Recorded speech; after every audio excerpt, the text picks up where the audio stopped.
જય સ્વામિનારાયણ. સહજાનંદ વિદ્યાલયના video lecture શિક્ષણમાં આપ સર્વ વિદ્યાર્થી મિત્રોનું હાર્દિક સ્વાગત છે. નીટ માટેના રસાયણ વિજ્ઞાનના કેટલાક સંકરણ પર આધારિત અગત્યના એમસીક્યુ આજના લેક્ચરમાં આપણે જોઈશું. AI એટલે કે નીટ 1989માં આ પ્રમાણે પ્રશ્ન પૂછાયો હતો કે નીચેનામાંથી કયા અણુનો આકાર પિરામિડલ એટલે કે ત્રિકોણીય પિરામિડલ હોય છે. બરોબર, આમ તો કોઈ પણ એક અણુનો આકાર ત્રિકોણીય પિરામિડલ હોય. આપણે ચારે ચાર અણુ ભણીશું અને એના આધારે નક્કી કરીશું. CO3 2- NO3-. આપણે જે ગણતરી કરતા શીખ્યા પ્રમાણે મધ્યસ્થ પરમાણુ, એના કુલ electron, bond pair electron, loan pair electron નક્કી કરી અને પછી અણુનો સંકરણ અને ભૌમિતિક આકાર નક્કી કરવાનો. તમે જુઓ, મધ્યસ્થ પરમાણુ ફોસ્ફરસ સમૂહ 15ના તત્વ એટલે એના સંયોજકતા ઇલેક્ટ્રોન કેટલા? 5. બોન્ડ પેર ઇલેક્ટ્રોન કેટલા? તો એની મધ્યસ્થ પરમાણુ સાથે 3 જોડાયેલા છે. બરોબર, તો લોન પેર ઇલેક્ટ્રોન કેટલા? 5 - 3/2. બરોબર, બરાબર 1. અને માટે અણુનો પ્રકાર કયો? તો બોન્ડ પેર કેટલા? 3. લોન પેર કેટલા? 1. જો AB3E અણુનો પ્રકાર હોય, બરોબર, તો 1 અબંધકારક ઇલેક્ટ્રોન યુગ્મ અને 3 બંધકારક ઇલેક્ટ્રોન યુગ્મ, અને માટે આ અણુનો આકાર ત્રિકોણીય પિરામિડલ હોય. અને માટે આ વિકલ્પ સાચો છે. છતાં આપણે બાકીના 3 વિકલ્પ છે એના માટે જોઈ લઈએ. ભાઈ, અહીંયા મધ્યસ્થ પરમાણુ સલ્ફર સમૂહ 16નું તત્વ એટલે એના સંયોજકતા ઇલેક્ટ્રોન 6. બોન્ડ પેર ઇલેક્ટ્રોન મધ્યસ્થ પરમાણુ સાથે 3 ઓક્સિજન પરમાણુ જોડાયેલા છે. 3 લોન પેર ઇલેક્ટ્રોન 5 - 2 કારણ કે ઓક્સિજન હોય ત્યારે દરેક ઓક્સિજન દીઠ 2 ઇલેક્ટ્રોન જતા હોય. બરોબર, એવા 3 ઓક્સિજન ભાગ્યા 2, સોરી 6 - 2 એટલે 6 - 6 એટલે 0/2 એટલે 0. માટે અણુનો પ્રકાર થાય AB3, કારણ કે 3 બંધકારક ઇલેક્ટ્રોન યુગ્મ છે, અબંધકારક ઇલેક્ટ્રોન યુગ્મ નથી. માટે અણુનો આકાર હોય સમતલીય ત્રિકોણ. રીતે CO3 2- અણુ માટે જોઈએ. સંયોજકતા ઇલેક્ટ્રોન કાર્બન પરમાણુના 4 હોય, પણ ઉપરાંત એ 2- વીજભાર છે. એનો મતલબ કે 2 ઇલેક્ટ્રોન એને મેળવેલા છે, એટલે કુલ 6 ઇલેક્ટ્રોન થાય. 3 પરમાણુ જોડાયેલા છે એટલે 3 બંધકારક ઇલેક્ટ્રોન યુગ્મ. લોન પેર ઇલેક્ટ્રોન બરાબર 6- ઓક્સિજન જોડાયેલા છે, બરોબર, એટલે દરેક ઓક્સિજન દીઠ 2 ઇલેક્ટ્રોન બાદ કરવા પડે. બરોબર, ભાગ્યા 2 એટલે 0/2 બરાબર 0. આમ અણુનો પ્રકાર AB3 છે, સમતલીય ત્રિકોણ. એ રીતે નાઇટ્રોજન છે એ સમૂહ 15નું તત્વ 12ની કક્ષામાં 5 ઇલેક્ટ્રોન, 1 ઇલેક્ટ્રોન આ ઋણ વીજભાર છે, એનો મતલબ કે મેળવેલો છે, કુલ 6 electron. Bond pair electron 3, lone pair electron 3 - 2 sorry 6 - 2 ભાગ્યા 2. બરોબર, કારણ કે અહીંયા આપણે 1 ઇલેક્ટ્રોન બાદ કર્યો, કારણ કે ક્લોરીન જોડાયેલો છે. ક્લોરીન પરમાણુ દીઠ 1 ઇલેક્ટ્રોન બાદ થાય અને ઓક્સિજન પરમાણુ દીઠ 2 ઇલેક્ટ્રોન બાદ થાય. તો અહીંયા 2 તરી 6માંથી 6 જાય તો 0/2 એટલે 0. અને માટે અણુનો પ્રકાર AB3 થાય, કારણ કે બંધકારક 3, અબંધકારક 0, અને માટે આકાર સમતલીય ત્રિકોણ થાય. આમ તમે જુઓ, SO3 CO3 2- NO3- એનો આકાર સમતલીય ત્રિકોણ. અને બંનેમાં આ ત્રણેય AB3 પ્રકારના અણુ છે, એમાં sp2 સંકરણ હોય ને AB3E પ્રકાર છે, એમાં sp3 સંકરણ હોય છે. આમાં પ્રશ્નનો જવાબ આવે PCl3 એનો આકાર પિરામિડલ હોય છે. કયા અણુનું વિદ્યુત ડાયપોલનું મૂલ્ય 0 હોય છે? ફરીથી આપણે ચારે ચાર અણુ ઓળખી લઈએ. CH2Cl2 મધ્યસ્થ કાર્બન પરમાણુ, એના સંયોજકતા ઇલેક્ટ્રોન 4, એની સાથે 4 પરમાણુ જોડાયેલા છે જે એના બંધકારક ઇલેક્ટ્રોન યુગ્મ છે. લોન પેર બરાબર 4 - 4/2 બરાબર 0. અને એટલે AB4 પ્રકારનો અણુ છે. પણ અહીંયા કાર્બન સાથે જોડાયેલા પરમાણુઓ જુદા જુદા પ્રકારના હોય, બંધ જુદા જુદા પ્રકારના હોય. બરોબર, એટલે એના માટે μ = 0. દ્વિધ્રુવ ચાકમાત્રા એટલે કે ડાયપોલ મોમેન્ટનું મૂલ્ય એ 0 હશે નહીં. BF3 અણુ જોઈએ આપણે. મધ્યસ્થ પરમાણુ બોરોન, એના સંયોજકતા ઇલેક્ટ્રોન 3, એની સાથે 3 પરમાણુ જોડાયેલા છે એટલે બોન્ડ પેર ઇલેક્ટ્રોનની સંખ્યા 3. લોન પેર ઇલેક્ટ્રોન 3-3 બરાબર 0. માટે અણુનો પ્રકાર AB3 અને એટલે નિયમિત ભૌમિતિક રચના ધરાવશે. બરોબર. BF3માં બોરોનની આસપાસ 3 ફ્લોરિન પરમાણુ નિયમિત રીતે ગોઠવાયેલા છે. નિયમિત ભૌમિતિક આકાર હોય તો ડાયપોલ મોમેન્ટ એટલે કે દ્વિધ્રુવ ચાક માત્રાનું મૂલ્ય 0 હોય છે. આ અધ્રુવીય અણુ હોય છે, માટે બી જવાબ એ સાચો છે. પણ આ બાકીના બે માટે પણ આપણે ફટાફટ જોઈ લઈએ. NF3 નાઇટ્રોજનના સંયોજકતા electron 5, bond pair electron 3, કારણ કે એની સાથે 3 પરમાણુ જોડાયેલા છે. લોન પેર ઇલેક્ટ્રોન 5-3/2 બરાબર 1. આ અણુનો પ્રકાર AB3E, 3 બંધકારક 1 અબંધકારક. AB3E અણુ પ્રકાર હોય તો એનો આકાર ત્રિકોણીય પિરામિડલ હોય. એનો નિયમિત ભૌમિતિક આકાર નથી. બરોબર. NF3 અબંધકારક ઇલેક્ટ્રોન યુગ્મને લીધે તે એની ડાયપોલ મોમેન્ટનું મૂલ્ય 0 હોતું નથી. ClO2માં Cl મધ્યસ્થ પરમાણુ એની બહારની કક્ષામાં 7 ઇલેક્ટ્રોન. બંધકારક ઇલેક્ટ્રોન યુગ્મ બોન્ડ પેર કેટલા ગણવાના? બરોબર. આ બંધકારક ઇલેક્ટ્રોન યુગ્મ 2, પણ લોન પેર કેટલા ગણવાનો? તો 7-2/2, કારણ કે દરેક ઓક્સિજન પરમાણુ દીઠ 2 ઇલેક્ટ્રોન દૂર થાય. ભાગ્યા 2, 7માંથી 4 જાય તો 3/2 બરાબર 1.5. અપૂર્ણાંક ગણવાના એટલે લોન પેર એટલે ઇલેક્ટ્રોન યુગ્મની સંખ્યા આપણે 2 ગણવાની સંકરણ માટે, કારણ કે આમાં જે 1 ઇલેક્ટ્રોન વધશે એના માટે પણ એક કક્ષકની જરૂર પડશે. એટલે અણુનો પ્રકાર થશે AB2E2 પ્રકાર. બરોબર. એટલે Cl ડબલ બોન્ડો અને 1 ઇલેક્ટ્રોન યુગ્મ અહીંયા બાકી રહેશે. બરોબર. એટલે આ રીતે ClO2 અણુનો આકાર કોણીય છે. કોણીય અણુના આકાર માટે μ ઇઝ નોટ ઇક્વલ ટુ 0 હોય. એટલે આના માટે પણ ડાયપોલ મોમેન્ટનું મૂલ્ય 0 હોતું નથી. ClO2 માઇનસ આયનમાં કયા પ્રકારની સંકૃત કક્ષકોનો ઉપયોગ થાય છે, એટલે કે કયા પ્રકારનું સંકરણ થાય છે? AIEEE 1992માં પ્રશ્ન પૂછાઈ ગયેલો છે. તો આપણે જોઈએ ClO2 માઇનસ, એમાં મધ્યસ્થ પરમાણુ ક્લોરીનના સંયોજકતા ઇલેક્ટ્રોન 7 હોય વત્તા 1 ઇલેક્ટ્રોન અને ઋણ વીજભાર દ્વારા મેળવેલો હોય, એટલે ટોટલ 8 ઇલેક્ટ્રોન હોય. એમાં બોન્ડ પેર ઇલેક્ટ્રોનની સંખ્યા મધ્યસ્થ પરમાણુ સાથે 2 ઓક્સિજન જોડાયેલા, એટલે બોન્ડ પેર ઇલેક્ટ્રોનની સંખ્યા 2. લોન પેર ઇલેક્ટ્રોનની સંખ્યા 8-2 ઓક્સિજન. ઓક્સિજન સિવાયના પરમાણુ હોય તો 1 વડે ગુણીને બાદ કરવાના, ઓક્સિજન હોય તો 2, કારણ કે દરેક ઓક્સિજન 2 ઇલેક્ટ્રોન યુગ્મમાં ભાગીદારી મૂકે. એટલે ઓક્સિજનના 2 ઇલેક્ટ્રોન 2 દુ 4, 8માંથી 4 જાય તો 4/2 બરાબર 2. બરોબર. આમ અણુનો પ્રકાર થાય એ બોન્ડ પેર 2 અને લોન પેર 2, એટલે E2 અથવા તો AB2L2 પ્રકાર થાય. બરોબર. અને ટોટલ 4 ઇલેક્ટ્રોન યુગ્મ છે, 2 બોન્ડ પેર અને 2 લોન પેર. 4 ઇલેક્ટ્રોન યુગ્મ હોય તો એને સમાવવા માટે 4 કક્ષકોનું સંકરણ થવું જોઈએ, એટલે sp3 સંકરણ થાય. 1 s અને 3 p કક્ષક, એમ 4 કક્ષકોનું સંમિશ્રણ થાય તો બનતી 4 કક્ષકોમાં 4 ઇલેક્ટ્રોન યુગ્મને સમાવી શકાય. આમ ClO2 માઇનસ આયન છે, એમાં sp3 પ્રકારનું સંકરણ થાય, માટે આ વિકલ્પ એ એના માટે સાચો છે. NO2 plus, NO3 minus, NH4 plus આયનોમાં સંકરણ અનુક્રમે કયા કયા છે? AIEEE બરોબર 2000માં આ પ્રશ્ન પૂછાઈ ગયેલો છે. આમ આવા પ્રશ્નો JEE નીટ બધા માટે આપણને ઉપયોગી પુરવાર થતા હોય છે. તો સૌથી પહેલા આપણે NO2 પ્લસ જોઈએ. નાઇટ્રોજનના સંયોજકતા ઇલેક્ટ્રોન 5 અને ધન વીજભાર દ્વારા 1 ઇલેક્ટ્રોન ગુમાવેલો છે, અને માટે નાઇટ્રોજન સાથે સંકળાયેલા ઇલેક્ટ્રોન આપણે ગણવાના 4. એની સાથે સંકળાયેલા અન્ય પરમાણુની સંખ્યા 2 ઓક્સિજન પરમાણુ સંકળાયેલા છે, માટે બોન્ડ પેર ઇલેક્ટ્રોનની સંખ્યા 2 ગણવાની. હવે લોન પેર ઇલેક્ટ્રોન માટે આમ હોય કે એના total electron minus bond pair ભાગ્યા 2. પણ જો ઓક્સિજન સંકળાયેલો હોય તો લોન પેરનું ઇલેક્ટ્રોન સૂત્ર આવી રીતે આવે: lone pair electron is equal to total electron minus 2 bond pair ભાગ્યા 2.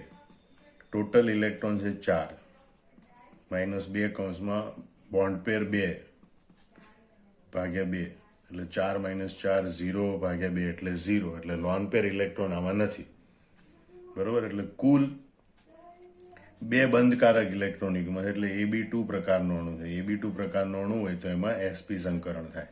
એટલે NO2 પ્લસ છે એમાં sp સંકરણ થાય. બીજું આપણે જોઈએ NO3 માઇનસ મધ્યસ્થ નાઇટ્રોજન પરમાણુ, એના 5 સંયોજકતા ઇલેક્ટ્રોન અને ઋણ વીજભાર દ્વારા 1 ઇલેક્ટ્રોન મેળવ્યો. નાઇટ્રોજન સાથે સંકળાયેલા કુલ ઇલેક્ટ્રોન 6. બોન્ડ પેર ઇલેક્ટ્રોનની સંખ્યા, બરાબર, બંધકારક 3 પરમાણુ જોડાયેલા એટલે 3. લોન પેર અહીંયા ઓક્સિજન સંકળાયેલો એટલે આપણે આ સૂત્ર વાપરેલું છે. ટોટલ ઇલેક્ટ્રોન 6 માઇનસ 2 કૌંસમાં 3 ઓક્સિજનના ઇલેક્ટ્રોન, 3 કૌંસમાં દરેક ઓક્સિજન પરમાણુ દીઠ 2 ઇલેક્ટ્રોન ભાગ્યા 2. 6 માઇનસ 6 ભાગ્યા 2 એટલે કે 0 ભાગ્યા 2 એટલે કે 0. આમ અહીંયા મધ્યસ્થ પરમાણુની આસપાસ 3 બંધકારક ઇલેક્ટ્રોન છે. AB3 પ્રકારનો અણુ થાય. કુલ 3 ઇલેક્ટ્રોન યુગ્મ સંકળાયેલા છે. 3 ઇલેક્ટ્રોનને સમાવવા માટે 3 કક્ષકોને સમાવતું sp2 સંકરણ થાય. એક S કક્ષક અને 2 P કક્ષક, એમ sp2 સંકરણ થાય. એ રીતે NH4 પ્લસ જોઈએ. નાઇટ્રોજન પરમાણુ સાથે 5 ઇલેક્ટ્રોન સંકળાયેલા છે, પણ ધન વીજભાર દ્વારા 1 ઇલેક્ટ્રોન ગુમાવે એટલે નાઇટ્રોજન સાથે પરિણામી 4 ઇલેક્ટ્રોન સંકળાયેલા છે. બોન્ડ પેર ઇલેક્ટ્રોન 4 હાઇડ્રોજન પરમાણુ સંકળાય એટલે બંધકારક ઇલેક્ટ્રોન યુગ્મની સંખ્યા 4. લોન પેર બરાબર total electron minus bond pair ભાગ્યા 2. 4 માઇનસ 4 ભાગ્યા 2 બરાબર 0. આમ આ અણુ AB4 પ્રકારનો છે. ટોટલ 4 ઇલેક્ટ્રોન યુગ્મ સંકળાયેલા છે અને 4 ઇલેક્ટ્રોન યુગ્મ થવા માટે 4 કક્ષકોનું સંકરણ થાય એટલે કે sp3 સંકરણ થાય. આમ sp, sp2 અને sp3, sp2 અને sp3 એ વિકલ્પ બી માં આપેલું છે, માટે વિકલ્પ બી એ સાચો છે. NH3 PTCl4 2 minus PCl5 BCl3 ના સંકરણ અનુક્રમે ખાલી ગયા છે, બરોબર. તો પહેલા આપણે NH3 માટે જોઈએ કે નાઇટ્રોજન પરમાણુના 5 સંયોજકતા ઇલેક્ટ્રોન, બંધકારક ઇલેક્ટ્રોન યુગ્મ 3, લોન પેર બરાબર 5 માઇનસ 3 ભાગ્યા 2 બરાબર 1. નામ અણુનો પ્રકાર AB3E થાય અને એટલે એમોનિયા અણુનો આકાર આ પ્રમાણે હોય. ટોટલ 4 ઇલેક્ટ્રોન યુગ્મ 3 ને 1 અને માટે એમાં 4 ઇલેક્ટ્રોન યુગ્મને સમાવવા માટે 4 કક્ષકોનું sp3 સંકરણ થાય, કે S અને 3 P કક્ષકો. અહીંયા PTCl4 2 માઇનસ, બરોબર, સંકીર્ણ સંયોજન છે. પ્લેટિનમની ખાલી D કક્ષક એક પહેલી અને પછી આ 4 ક્લોરીનને સમાવવા માટે ટોટલ 4 કક્ષકોનું સંમિશ્રણ થાય. પણ એ પ્લેટિનમમાં અંદરની બાજુની D કક્ષક ખાલી હોય એ પછીની S કક્ષક અને 2 P કક્ષક DsP2 પ્રકારનું સંકરણ થાય છે. અને માટે એનો ભૌમિતિક આકાર સમતલીય સમચોરસ હોય એટલે PTCl4 2 માઇનસ એમાં DsP2 સંકરણ થાય. PCl5 મધ્યસ્થ પરમાણુ ફોસ્ફરસ સમૂહ 15 નું તત્વ એટલે 5 સંયોજકતા ઇલેક્ટ્રોન, બોન્ડ પેર ઇલેક્ટ્રોનની સંખ્યા 5, લોન પેર ઇલેક્ટ્રોનની સંખ્યા બંનેની બાદબાકી ભાગ્યા 2 એટલે 5 માઇનસ 5 ભાગ્યા 2 બરાબર 0. આમ કુલ ઇલેક્ટ્રોન યુગ્મ 5 છે, કારણ કે 5 એ 5 બંધકારક ઇલેક્ટ્રોન યુગ્મ છે. તો 5 ઇલેક્ટ્રોનને સમાવવા માટે 5 કક્ષકોનું સંકરણ થાય, બરોબર. એટલે કે sp3d પ્રકારનું સંકરણ થાય. એક S, 3 P અને 1 D, એમ 5 કક્ષકોનું સંકરણ થાય. એટલે PCl5 માં sp3d સંકરણ થાય. BCl3 જોઈએ તો સમૂહ 13 નું તત્વ 12ની કક્ષામાં 3 સંયોજકતા ઇલેક્ટ્રોનો, એની સાથે જોડાયેલા 3 ક્લોરીન એટલે બંધકારક ઇલેક્ટ્રોન યુગ્મની સંખ્યા 3. લોન પેર બરાબર 3 માઇનસ 3 ભાગ્યા 2 બરાબર 0. આમ મધ્યસ્થ પરમાણુ સાથે 3 બંધકારક ઇલેક્ટ્રોન યુગ્મ સંકળાયેલા છે અને માટે અણુનો પ્રકાર AB3 થાય. કુલ 3 ઇલેક્ટ્રોન યુગ્મ છે એટલે 3 ઇલેક્ટ્રોન યુગ્મને સમાવવા માટે 3 કક્ષકોનું સંકરણ થાય એટલે કે sp2 સંકરણ થાય. એક S અને 2 P કક્ષકોનું સંકરણ થાય. આમ પહેલું sp3, પછી DsP2, પછી sp3d અને પછી sp2 એ વિકલ્પ બી માં આપેલું છે, માટે વિકલ્પ બી એ અહીંયા સાચો છે. નીચેનામાંથી ઘટકો કે જે નીચે રેખાકૃત કાર્બન કે જે sp3 સંકરણ ધરાવતું હોય, એટલે અંડરલાઈન કરેલો કાર્બન કે જેમાં sp3 સંકરણ થતું હોય.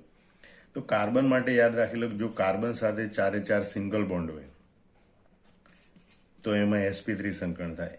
એક પાયબંધ સંકળાયેલો હોય, બરોબર, આજુબાજુમાં, તો એમાં sp2 સંકરણ થાય. અને 2 પાયબંધ સંકળાયેલા હોય આવી રીતે અથવા તો આજુબાજુ, જો 2 પાયબંધ સંકળાયેલા હોય તો એમાં sp સંકરણ થાય છે.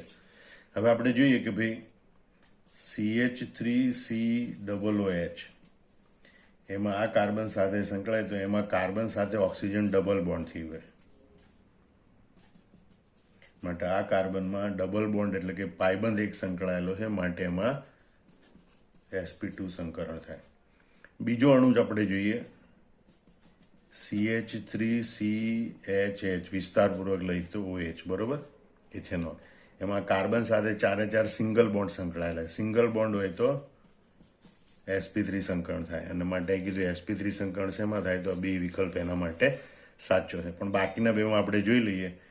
આ એસિટોન અથવા પ્રોપેનોન એમાં CH3C double bond CH3 carbon સાથે એક પાયબંધ સંકળાયેલો છે માટે આ કાર્બનમાં sp2 સંકરણ થાય. એ રીતે અહીંયા પણ H2C double bond CHO CH3 બરોબર આ કાર્બન સાથે એક પાયબંધ સંકળાયેલો એટલે આ કાર્બનમાં પણ sp2 સંકરણ થાય છે બરોબર. આમ અહીંયા વિકલ્પ બી એ સાચો છે કે જેમાં આ કાર્બન પરમાણુમાં sp3 સંકરણ થાય છે.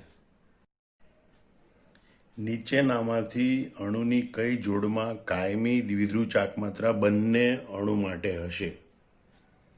NO2 અને CO2, NO2 અને O3, SiF4 અને CO2, SiF4 અને NO2. કાયમી દ્વિધ્રુવ ચાકમાત્રા હોવી એટલે કે mu is not equal to 0 હોય એટલે કે એમાં અબંધકારક ઇલેક્ટ્રોન યુગ્મ હાજર હોય બરોબર. જો બધા જ બંધકારક ઇલેક્ટ્રોન યુગ્મ હોય નિયમિત ભૌમિતિક રચના હોય તો mu is equal to 0 હોય. અધ્રુવીય અણુ હોય. અધ્રુવીય અણુ માટે કાયમી દ્વિધ્રુવ ચાકમાત્રા એટલે કે ડાયપોલ મોમેન્ટ હોતી નથી. તો સૌથી પહેલા આપણે NO2 અણુ માટે જોઈએ. મધ્યસ્થ પરમાણુ નાઇટ્રોજનના 5 ઇલેક્ટ્રોન બરોબર. બોન્ડકારક બંધકારક ઇલેક્ટ્રોન યુગ્મ કેટલા તો કે 2. લોન પેર ઇલેક્ટ્રોન કેટલા? ઓક્સિજન છે માટે ટોટલ ઇલેક્ટ્રોન -2 ઓક્સિજન પરમાણુની સંખ્યા ભાગ્યા 2. ટોટલ ઇલેક્ટ્રોન કેટલા? 5 માઇનસ ઓક્સિજન પરમાણુની સંખ્યા કેટલી? 2 એટલે 2 ભાગ્યા 2 બરાબર 5 માઇનસ 4 ભાગ્યા 2 એટલે 1/2 બરાબર 0.5 એટલે કે એક અયુગ્મિત ઇલેક્ટ્રોનને સમાવવા માટે પણ એક કક્ષક જોઈએ. આમ 3 બંધકારક અને એક અબંધકારક ઇલેક્ટ્રોન બે બંધકારક એટલે AB2E પ્રકારનો અણુ થાય બરોબર. એટલે અણુનો આકાર કોણીય હોય અને આ એક અયુગ્મિત ઇલેક્ટ્રોનની હાજરીને કારણે આમાં દ્વિધ્રુવ ચાકમાત્રાનું મૂલ્ય 0 હોતું નથી એટલે કે NO2 અણુ છે એ કાયમી દ્વિધ્રુવ ચાકમાત્રા ધરાવે છે. જ્યારે CO2 અણુ માટે આપણે જોઈએ તો મધ્યસ્થ પરમાણુના 4 ઇલેક્ટ્રોન બંધકારક ઇલેક્ટ્રોન યુગ્મ 2 લોન પેર બરાબર ટોટલ ઇલેક્ટ્રોન -2 ઓક્સિજન ભાગ્યા 2. ટોટલ ઇલેક્ટ્રોન 4 2 ઓક્સિજન પરમાણુની સંખ્યા 2 ભાગ્યા 2 બરાબર 0. આમાં AB2 પ્રકારનો અણુ છે રેખીય અણુ છે બરોબર. C ડબલ બોન્ડો અને એટલે આની દ્વિધ્રુવ ચાકમાત્રા એક પણ અબંધકારક ઇલેક્ટ્રોન યુગ્મ નથી એના માટે દ્વિધ્રુવ ચાકમાત્રાનું મૂલ્ય 0 હોય આના માટે. એટલે કે આમાં કાયમી દ્વિધ્રુવ ચાકમાત્રા હોતી નથી.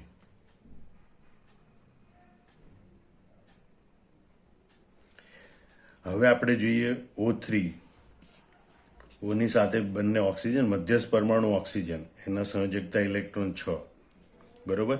એની સાથે 2 પરમાણુ સંકળાય એટલે bond pair electron 2. Loan pair electron બરાબર ટોટલ ઇલેક્ટ્રોન 6 -2 ઓક્સિજન પરમાણુની સંખ્યા 2 ભાગ્યા 2 બરોબર. એટલે 6 -2 ભાગ્યા 2 બરાબર 6 માંથી 4 જાય તો 2 ભાગ્યા 2 એટલે એક અણુનો આકાર થાય AB2E પ્રકારનો અણુ. અબંધકારક ઇલેક્ટ્રોન યુગ્મ છે એટલે mu is not equal to 0 એનો મતલબ કે આ કાયમી દ્વિધ્રુવ ચાકમાત્રા O3 અણુ ધરાવે છે. SiF4 સિલિકોન સમૂહ 14નું તત્વ 12ની કક્ષામાં 4 ઇલેક્ટ્રોન બંધકારક ઇલેક્ટ્રોન યુગ્મ 4 કારણ કે 4 ફ્લોરિન પરમાણુ સંકળાયેલ. લોન પેર બરાબર 4 - 4 ભાગ્યા 2 બરાબર 0. આ મધ્યસ્થ પરમાણુ આસપાસ કુલ 4 બંધકારક ઇલેક્ટ્રોન યુગ્મ છે. નિયમિત ભૌમિતિક રચનાઓ માટે mu બરાબર 0 એનો મતલબ કે આમાં કાયમી દ્વિધ્રુવ ચાકમાત્રા હોતી નથી બરોબર. આમ કાયમી દ્વિધ્રુવ ચાકમાત્રા ન હોય એવા અણુઓ O3 અને NO2 છે અને O3 અને NO2 એ વિકલ્પ B માં આપેલા છે માટે વિકલ્પ B એ અહીંયા સાચો છે.